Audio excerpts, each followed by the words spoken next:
भारत के उत्तर प्रदेश में भगवान श्री राम की जन्मभूमि अयोध्या नगरी में राम मंदिर के उद्घाटन के लिए सभी तैयारियां पूरे धूमधाम के साथ हो रही थी।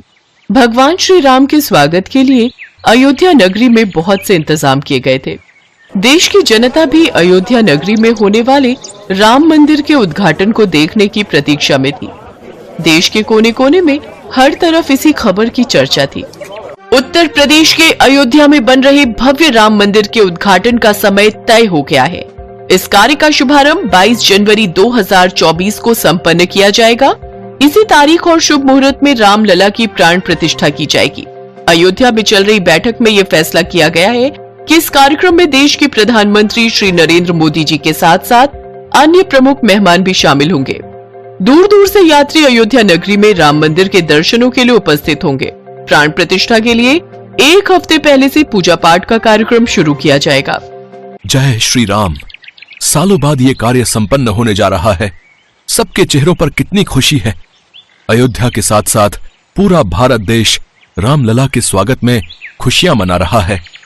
हम कितने भाग्यशाली हैं ना, जो हम अयोध्या में रहते हैं और अपने जीते जी भगवान श्री राम को अपने घर, अपनी अयोध्या में वापस लौटते देख रहे हैं। सब तरफ उनके स्वागत के लिए कितनी तैयारियां चल रही हैं। ये देखकर मन प्रसन्नता से भर गया है।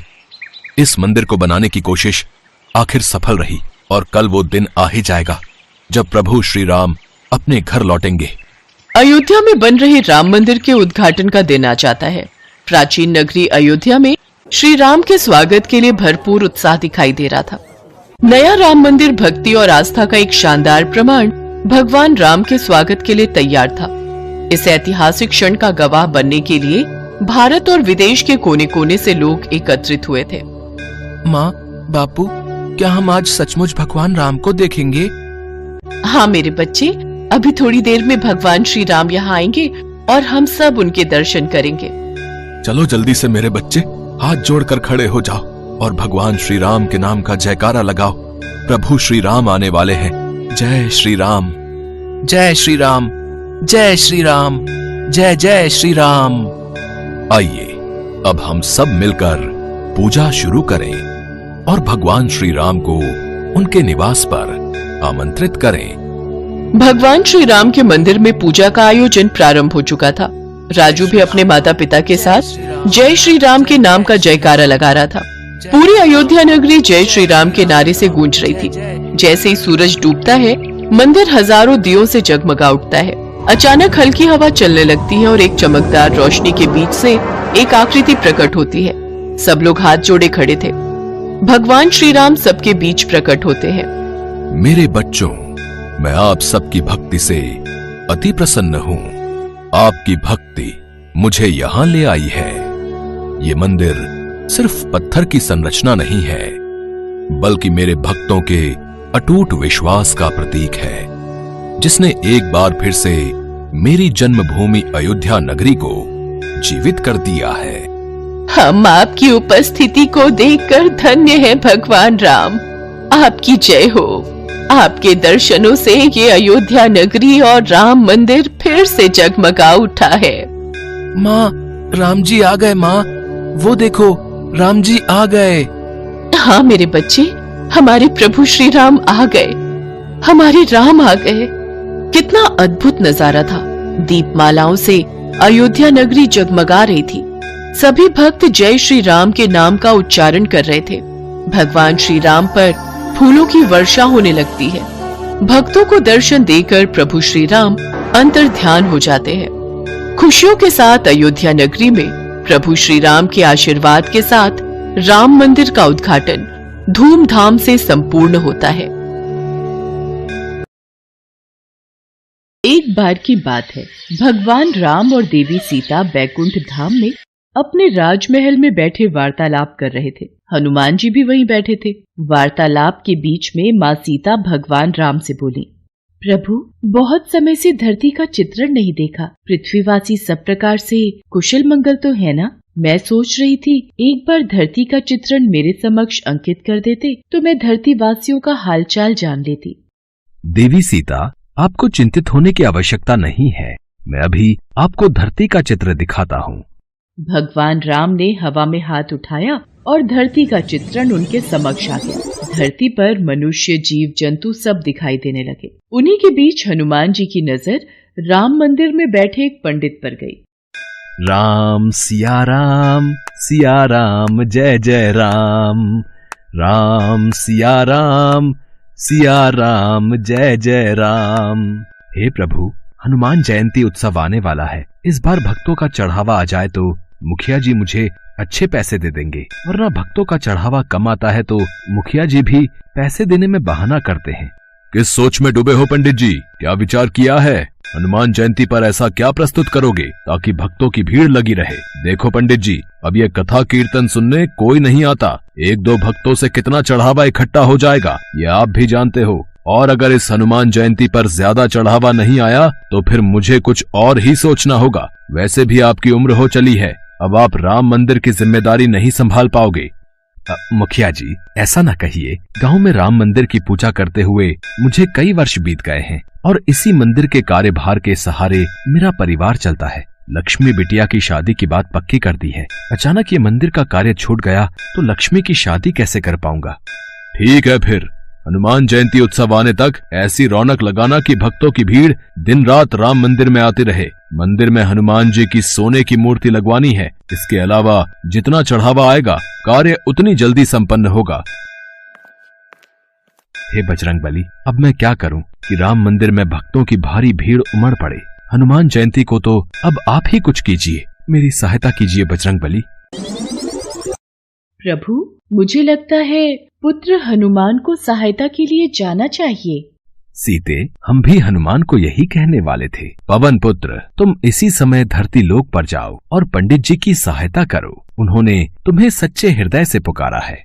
ठीक है प्रभु, मैं इसी समय धरती लोक पर पहुंच जाता हूँ। हनुमान, तुम्हें साधारण मनुष्य की भांति ही पंडित जी की सहायता करनी होगी और आवश्यकता पड़ने पर ही अपनी शक्तियों का उपयोग करना। श्री राम और माता सीता की आज्ञा पाकर हनुमान जी मनुष्य रूप में धरती लोक में पंडित जी के पास पहुंचे। जय श्री राम पंडित जी, मैं बड़ी दूर से आया हूँ। क्या कोई काम मिलेगा? आपकी अति कृपा होगी। काम? इस मंदिर में तुम्हें काम तो दे दूं, पर मेरे पास इतनी धनराशि नहीं कि तुम्हें तनख्वाह दे सकूं।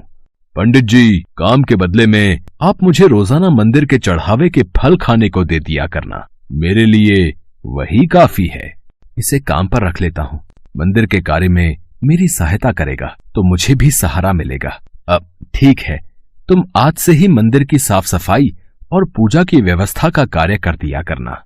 हनुमान जी मंदिर का सारा कार्यभार संभालने लगे। पंडित जी बदले में हनुमान जी को भगवान राम के प्रसाद में चढ़े फल खाने को दे दिया करते। हनुमान जी के आ जाने से पंडित जी को भी सहारा हो गया था। एक सुबह जब पंडित जी कथा कर रहे थे, हनुमान जी अपने असली रूप में आ जाते हैं और मंदिर में भजन गाते हुए नृत्य करने लगते हैं।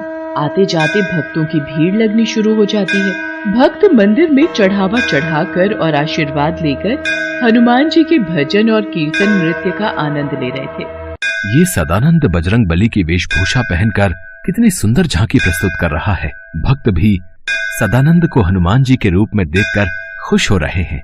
अब तो हनुमान जी पंडित जी के साथ मंदिर में अपने असली रूप में भजन कीर्तन करते और भक्त झांकी को देखकर खूब आनंद लेते। धीरे धीरे मंदिर में भक्तों की भीड़ लगने लगी और हनुमान जयंती उत्सव आते तक मंदिर में बहुत मात्रा में चढ़ावा आ गया।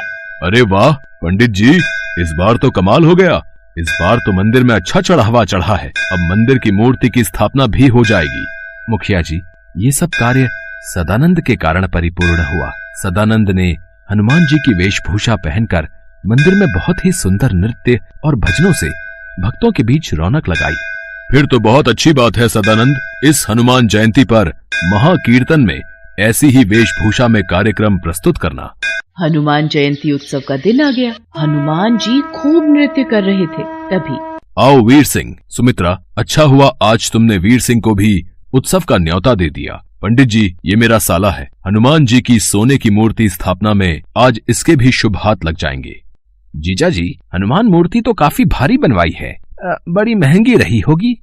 साले साहब, ये मूर्ति मंदिर के चढ़ावे में आए पैसों से बनी है। ये मंदिर की अमानत है। काफी पहुंचे हुए सुनार ने बनाई है। आओ स्थापना करते हैं। राम मंदिर में हनुमान जी की सोने की मूर्ति स्थापित हो जाती है और खूब धूमधाम से हनुमान जयंती का उत्सव होता है। पर अगले दिन हे राम, हनुमान जी की मूर्ति कहाँ गई? मंदिर से मूर्ति चोरी हो गई। जीजा जी, हो ना हो, यह हनुमान जी की सोने की मूर्ति पंडित जी ने ही चुराई है और उनकी बेटी का ब्याह है और उन्हें पैसों की जरूरत है। तुम ठीक कह रहे हो वीर सिंह। पंडित जी को जब पुलिस पकड़ कर ले जाएगी तभी वो सच बोलेंगे। ऐसे उनके मुंह से सच नहीं निकलेगा।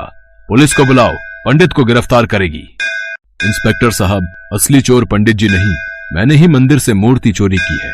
आप मुझे गिरफ्तार कीजिए, पंडित जी को नहीं। अरे सदानंद, तू ये क्या कह रहा है? तू ये सब क्यों कह रहा है? तू ये सब क्यों कर रहा है? इस चोर ने अपना गुनाह खुद ही कबूल कर लिया है। अरे गिरफ्तार कर लो इसे। इसे कड़ी से कड़ी सजा देना इंस्पेक्टर साहब। इसने चोरी की है, वो भी हनुमान की मूर्ति की।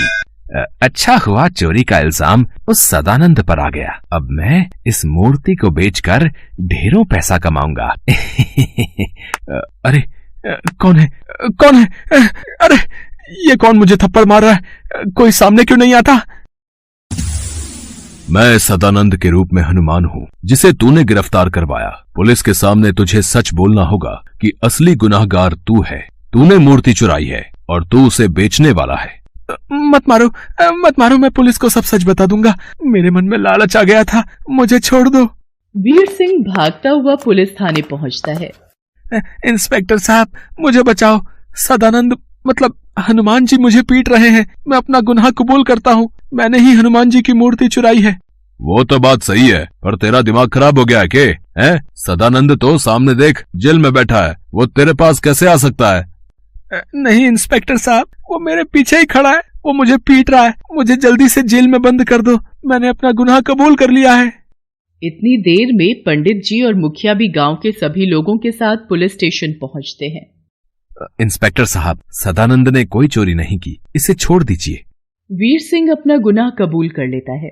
सदानंद यानी हनुमान जी को पुलिस छोड़ देती है। तभी वहाँ भगवान राम और माता सीता प्रकट होते हैं। हनुमान, अब तुम अपने असली रूप में आओ और अपने भक्तों को दर्शन दो। जो आज्ञा प्रभु। जय श्री राम। सदानंद, साक्षात हनुमान। हे बजरंगबली, आप मेरे साथ इतने दिन तक रहे और मैं आपको पहचान नहीं सका। आपने मेरी इतनी सहायता की। पंडित जी, जहाँ भगवान राम की कथा होती है वहाँ हनुमान जरूर होते हैं। आपने मुझे सच्चे हृदय से याद किया था तो भला मैं कैसे न आता। देखना, अब आपके जीवन के सारे दुख दूर हो जाएंगे।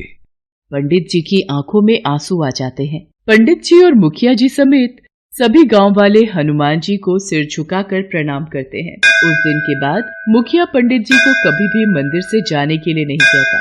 हनुमान जी की कृपा से पंडित जी के जीवन में खुशियां आ जाती हैं और वो अपनी बेटी लक्ष्मी की शादी धूमधाम से कर। तो हमें उम्मीद है कि आपको हमारी ये कहानी पसंद आई होगी।